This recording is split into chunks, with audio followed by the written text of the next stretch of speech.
Gold, trusted gold buyers. మీరు తాకట్టు పెట్టిన బంగారాన్ని విడిపించి ఈ రోజు ఉన్న మార్కెట్ ధరకు కొనబడును.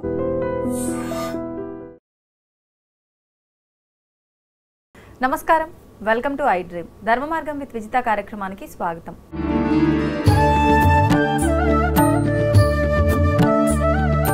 నమస్కారం గురుగారు. గురుగారు, ఈ మధ్యకాలంలో ఎక్కువగా సెలబ్రిటీల దగ్గర నుంచి ప్రతి ఒక్కరూ, సామాన్యులు ప్రతి ఒక్కరూ కూడా కరుంగలి మాలని ఎక్కువగా ధారణ చేస్తూ ఉన్నారు. అంటే ఇది ధరించడం వల్ల మనం ఉన్న వృత్తిలోనే చాలా పైకి ఎదుగుతామని చెప్పి, సక్సెస్ని తొందరగా చూస్తాము అని చెప్పి రకరకాలుగా మాట్లాడుతున్నారు. అసలు వాస్తవం ఏంటి? అసలు అంటే తులసి మాల అంటే తులసి చెట్టుకు సంబంధించింది అని ఇలా రకరకాలుగా మనం ఏం చెప్పుకున్నా కూడా వింటూ ఉంటాం. ఈ కరుంగలి అనేది ఏ చెట్టు నుంచి వచ్చేది? అది కూడా చాలా మందిలో డౌట్ ఉంది. అదొక వృక్షం ఉంటుందా ఏంటి అని చెప్పి దాని గురించి కూడా తెలియజేయండి. తప్పకుండా. ముందుగా ప్రేక్షకులందరికీ శ్రీమాత్రే నమః, శ్రీ గురుభ్యో నమః. జ్ఞాని నామ్నపి చేతాంసి దేవి భగవతి హిస బలాయ కృష్ణమోహాయ మహామాయ ప్రయశ్చతి. అంటే చాలామంది అపోహ ఏం పడుతున్నారంటే కరంగలి మాల ధరిస్తే మన జీవితం మారిపోతుంది, అలాగే కరంగలి మాల ధరిస్తే మనం కోటీశ్వరులు అవుతాము, కరంగలి మాల వేసుకోవడం ద్వారా మనం సెలబ్రిటీస్ అవుతాము అని చాలామంది అపోహపడుతున్నారు. కరంగలి మాల అనేటటువంటిది మనిషిలో ఉన్నటువంటి నెగిటివ్ ఎనర్జీని దూరం చేసేదే తప్ప అదేదో అద్భుతాలు చేసేసి మనిషిని కోటీశ్వరుని చేసేటటువంటి విధానాలు ఉండవు ఎక్కడా కూడా. కరంగలి మాల అనేటటువంటి కరంగలి వృక్షం నుంచి తయారవుతాయి. అవి వృక్షం, కరంగలి వృక్షమే ఉంటుంది. ఇప్పుడు చాలామంది ఏం చెప్తున్నా అంటే తెలియకుండా ఈ జమ్మి వృక్షం చెట్టు నుంచి తయారవుతుంది. జమ్మి చెట్టు యొక్క వృక్షము 150 ఏళ్ళు దాటితే దాని లోపల ఉన్నటువంటి బెరడు ఏదైతే లోపల ఉన్నటువంటి భాగం ఏదైతే ఉంటుందో అది నల్లగా మారిపోయి దాని నుంచి కరంగలి మాల తయారవుతుంది అని చెప్తూ ఉంటారు. నిజానికి కరంగలి వృక్షమే ఉంటుంది ఒకటి, దాని పేరే కరంగలి వృక్షం. అందుకే దానికి కరంగలి మాల అనడం జరిగింది. ఈ జమ్మి చెట్టు నుంచి తయారైనటువంటి మాల కాదు ఇది, కరంగలి వృక్షం అని చెప్పేసి చాలా అరుదైనటువంటి వృక్షం. వృక్ష జాతులలో మనకు తెలియనటువంటి వృక్షాలు కొన్ని లక్షలు ఉన్నాయండి. అవి మన కంటికి కనిపించినటువంటి వృక్ష జాతులు ఎన్నో ఉన్నాయి. కొన్ని హిమాలయాలలో ఉన్నాయి, కొన్ని అడవి ప్రదేశాలలో ఉన్నాయి, మనం గుర్తించలేము. కొన్ని దేవతా వృక్షాలకు సంబంధించినటువంటివి, దేవతలకు సంబంధించినటువంటి కొన్ని వృక్షాలు ఉంటాయి. ఆ వృక్షాలు ఎలా ఉంటాయంటే మనిషికి పాజిటివ్ ఎనర్జీని ఇస్తూ ఉంటాయి. పాజిటివ్ ఎనర్జీ అంటే మనిషిని నెగిటివ్ ఎనర్జీ నుంచి దూరం పెట్టేటటువంటివి, మనిషికి ఒక పాజిటివ్ ఆరాని క్రియేట్ చేసేటటువంటి కొన్ని వృక్ష జాతులు ఉంటూ ఉంటాయి. అలాగే మనం పుట్టినటువంటి నక్షత్రానికి కూడా ఒక్కొక్క వృక్షం అనేటటువంటిది ఉంటూ ఉంటుంది. అలా కరంగలి వృక్షం అనేటటువంటిది యూనివర్సల్, అది ఎవరైనా ధరించుకోవచ్చు. అంటే ఎలా ఉంటుంది అని అంటే కనుక దాదాపుగా ఒక వృక్షము 150 సంవత్సరాలు పైబడిన తర్వాత దాని యొక్క వృక్షంలో శక్తి సామర్థ్యాలు పెరిగిపోతాయి. పెరిగిపోయినప్పుడు ఏమవుతుంది అని అంటే కనుక అది నేలబారిపోతుంది. దాని నుంచి తయారైనటువంటిదే ఈ కరంగలి వృక్షం. ఈ కరంగలి మాల మొట్టమొదటిగా మనకు వెలుగులోకి వచ్చింది హీరో ధనుష్ ఉన్నారు కదండి, ఆయన ద్వారా బయటపడింది. ఆయన ఎప్పుడైతే ఒక ఆడియో ఫంక్షన్లో ఆయన మెడలో ఉన్నటువంటి మాల బయటపడడం జరిగిందో అందరు దాని మీద ఫోకస్ చేయడం ప్రారంభం చేశారు. అది ఏంటి, ఏం మాల అని చెప్పి చాలామంది గూగుల్లో సెర్చ్ చేశారు. అయితే అది చాలామంది ఆయన ఎప్పుడైతే ధరించడం ప్రారంభించారో దాని తర్వాత విజయ్ దళపతి గారు ధరించారు. దాని తర్వాత మన ఎవరు నాగార్జున గారు కూడా ధరించారు. ఆయన మెడలో కూడా ఇప్పటికి కూడా కరంగలి మాల కనిపిస్తూ ఉంటుంది. ఇలా కొంతమంది సెలబ్రిటీస్, విజయ్ దళపతి గారు కూడా ఈ యొక్క కరంగలి మాల వేసుకోవడం, పవన్ కళ్యాణ్ గారు మొన్న వారాహి దీక్షలో కూడా అతని చేతిలో కూడా కరంగలి మాల కనిపిస్తూ ఉంటుంది. ఇలా చాలామంది సెలబ్రిటీస్ కరంగలి మాలను వాడడం ప్రారంభం చేశారు. ఆడవాళ్ళు కూడా ఎందుకంటే ఈ మధ్యకాలం రష్మికి కూడా కరంగలి వచ్చి వాళ్ళ చేతిలో రష్మికి ఒక బ్రాస్లెట్ ఉంటుంది, కరంగలి బ్రాస్లెట్ ఒకటి ఉంటుంది. అలాగే అనసూయ గారికి కూడా ఉంటుంది. చాలామంది టీవీ యాంకర్స్ కూడా చాలామంది ఈ యొక్క కరంగలి మాలను వాడుతున్నారు. సెలబ్రిటీస్ దగ్గర నుంచి టీవీ యాంకర్స్ వరకు ప్రతి ఒక్కరూ కూడా ఈ కరంగలి మాలను వాడుతున్నారు. అంటే ఇది ఏంటి అంటే కనుక ఎందుకు ఇంత ప్రాధాన్యత అంటే కనుక ఇప్పుడు ఎవరైతే సెలబ్రిటీస్ ఉన్నారో వాళ్ళకు నెగిటివ్ ఇంపాక్ట్ చాలా ఎక్కువగా ఉంటుంది. వాళ్ళ చుట్టూ ఎప్పుడు కూడా నెగిటివ్ ఆరా ఎక్కువగా ఉంటుంది. ఎందుకంటే జనసంచారంలో తిరిగేటటువంటి వారు ఎవరైనా సరే వాళ్ళ చుట్టూ ఎప్పుడు కూడా నెగిటివ్ ఆరా ఉంటుంది. ఎందుకు అంటే వాళ్ళ చుట్టూ తిరిగేటటువంటి మనుషులు ఎవరైతే ఉన్నారో పాజిటివ్గా చూస్తుండవచ్చు, నెగిటివ్గా చూస్తుండవచ్చు, కొంతమంది దురుద్దేశంతో చూస్తుండవచ్చు. ఎన్ని రకాలుగా వాళ్ళ యొక్క దృష్టి ఒక వ్యక్తి మీద ఎలా పడుతుందో చెప్పలేము. అవన్నీ కూడా ఎలా ఉంటాయంటే పాజిటివ్ ఎనర్జీ అయితే ఇంకా నెగిటివ్ ఎనర్జీ ఎక్కువగా ఉన్నదనుకోండి, ఒక వ్యక్తి పదే సార్లు చూశారనుకోండి, ఆ నెగిటివ్ ఇంపాక్ట్ ఏమవుతుందంటే ఆ మనిషి చుట్టూ ఒక ఆరాలా తిరుగుతూ ఉంటుంది. దాని నుంచి రక్షణ పొందడానికే, ఆ నెగిటివ్ ఆరా నుంచి తప్పించుకోవడానికి ఈ కరంగలి మాల అనేటటువంటిది ఉపయోగపడుతుంది. ఇది దైవిక పరమైనటువంటిది కాబట్టి చాలా మట్టుకు ఏమనుకుంటారంటే, గురువుగారు నేను ఆన్లైన్లో కరంగలి మాల ఆర్డర్ చేశానండి, వేసుకున్నాను, నాకు వేసుకున్నా కూడా పెద్ద ప్రయోజనం ఏమి కనిపించడం లేదండి, నాకేమీ అంతగా అనిపించట్లేదని చెప్పేసి అంటున్నారు. కరంగలి మాల ధరించేటటువంటి పద్ధతులు చాలా రకంగా శాస్త్రంలో చెప్పారు. అంటే శాస్త్రంలో మీన్స్ ఏ దైవిక పరమైనటువంటి వస్తువు ధరించాలన్నా దానికి శాస్త్రీయ దృక్పథం, మంత్రశక్తితో, యంత్రశక్తితో, పూజా విధానంతో ధరిస్తేనే అది నీకు ఒక పూజనీయమైనటువంటి వస్తువు, ఒక శక్తివంతమైనటువంటి వస్తువులా నీకు ఉపయోగపడుతుంది. ఇప్పుడు ఆన్లైన్లో ఆర్డర్ చేసుకున్నానంటే అది కేవలం ఒక వస్తువు లేదా ఒక ఆభరణంలా మాత్రమే నీ మెడలో ఉంటుంది తప్ప అది వేసుకోవడం వల్ల ఎలాంటి ప్రయోజనం ఉండదు. ఒక దైవిక పరమైనటువంటి వస్తువు మన మెడలో వేసుకుంటున్నాము అంటే దానికి తప్పకుండా దైవిక పరమైనటువంటి ఆరాధన ఉండి తీరాలి. అయితేనే అది వేసుకున్నటువంటి వారికి ప్రయోజనం కలుగుతుంది. అది ఎవరి పాటికి వాళ్ళు పూజా మందిరంలో పెట్టి అలా పూజ చేసుకొని వేసుకోవచ్చా, లేదంటే పురోహితుల సమక్షం? అది పురోహితుల సమక్షంలో గురుముఖతగా తీసుకుంటేనే దానికి శక్తి సామర్థ్యాలు. ఇప్పుడు ఎగ్జాంపుల్గా చెప్తాను.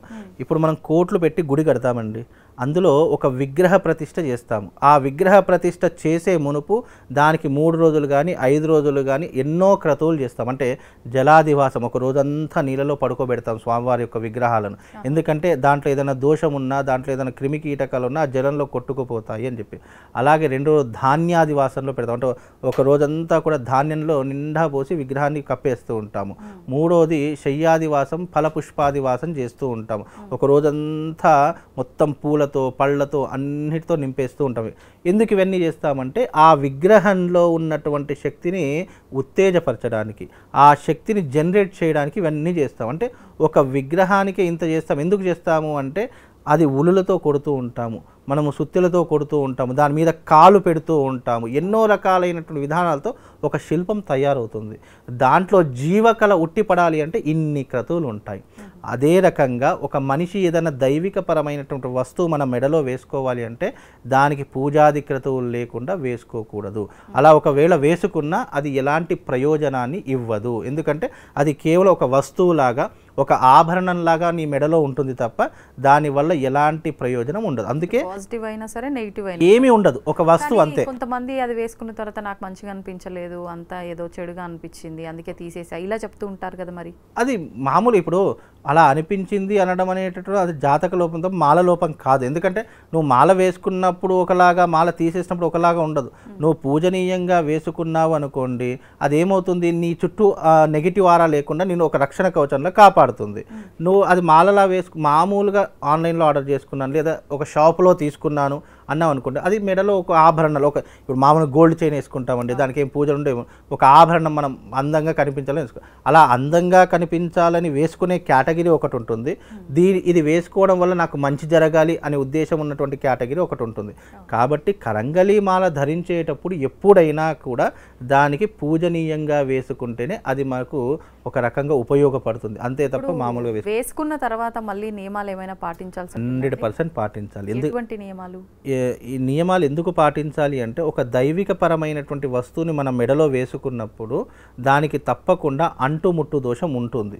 అంటుముట్టు దోషం ఉండకుండా దాన్ని మనం సేఫ్గా జాగ్రత్తగా పెట్టుకోవాలి. ఇప్పుడు ఎగ్జాంపుల్గా మనమే ఉన్నామండి, మనం ఎక్కడైనా చావు దగ్గరికి వెళ్ళాము లేదా ఏదైనా ముట్టుడు ప్రదేశానికో అంటుముట్టున్నటువంటి ప్రదేశానికో వెళ్ళాము. కొంతమంది బయట తిరిగితే కనీసం గుళ్ళో అడుగు కూడా పెట్టరు, ఎందుకు ఎక్కడెక్కడో తిరిగి వచ్చాము అని చెప్పేసి.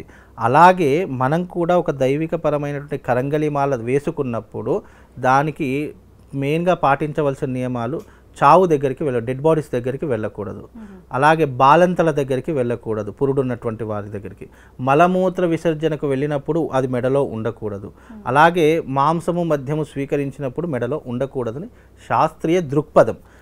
కానీ ఇవన్నీ చెప్పేసరికి వాళ్ళకి ఏమనిపిస్తుంది, అబ్బా ఇవన్నీ నేను పాటించలేనే అని చెప్పి ముందు తీసుకోవడమే మానేస్తారు.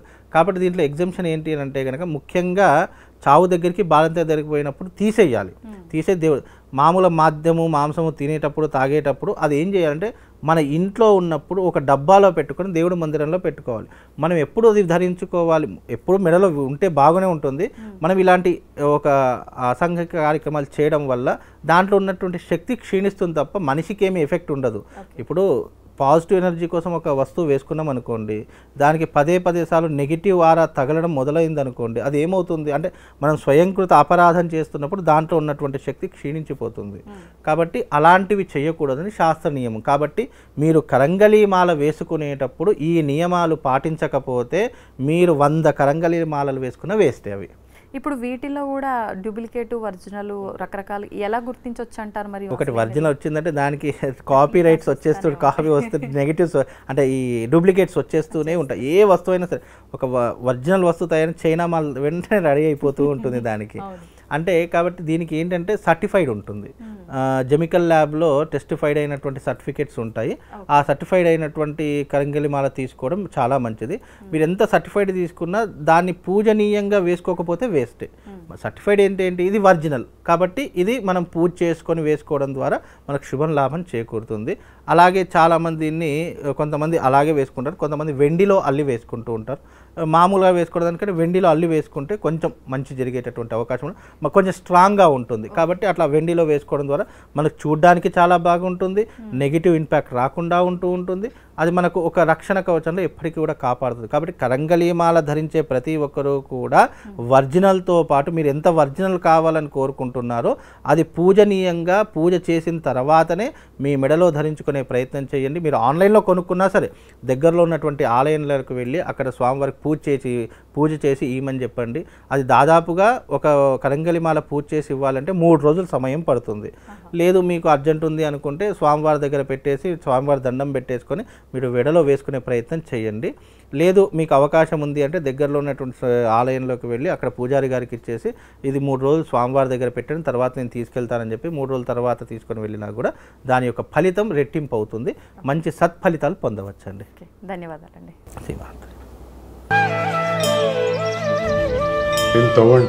తవ్వుతున్న శివలింగం సరే దాన్ని అట్లా కప్పేసేయండి, చూపించదండి. కృష్ణ ఇస్ దేర్, మూర్తి పూజ కాదు, సాక్షాత్ బ్రజేంద్ర నందన భగవాన్ ఉన్నారు మూర్తిలో. ఏమీ ఆశించకుండా ఆరాధించే వాళ్ళు కూడా ఉన్నారా ప్రభుజీ? నిజమైన భక్తి అంటే మనకు తెలియదు కాబట్టి